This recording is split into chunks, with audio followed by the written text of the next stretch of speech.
So for today's project, I'm going to take my PoE box, which is a Power over Ethernet box. Previously, I'd put my PoE box for my camera system up in the attic. That way I don't have to run a bunch of wires down to the DVR. I just run one single wire down.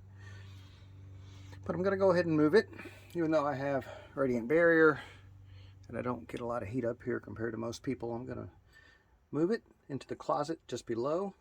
That way it'll be inside the climate control environment. It's better for the electronics. I'm going to run all the wires through the ceiling and connect everything up and show you how I do it. There's the PoE box. Unplugged everything, moved it downstairs. So next thing I'm going to do is I'm going to put this on the ceiling so I can put all the wires through it. Got a nice felt. I made a stencil. These are designed so when you tighten them down, this lever here will turn at the end on both sides and tighten up against the back of the sheetrock and hold that in place. After that, you just put your plate on it, and then you have a place to put wires through. That's what makes everything so much easier.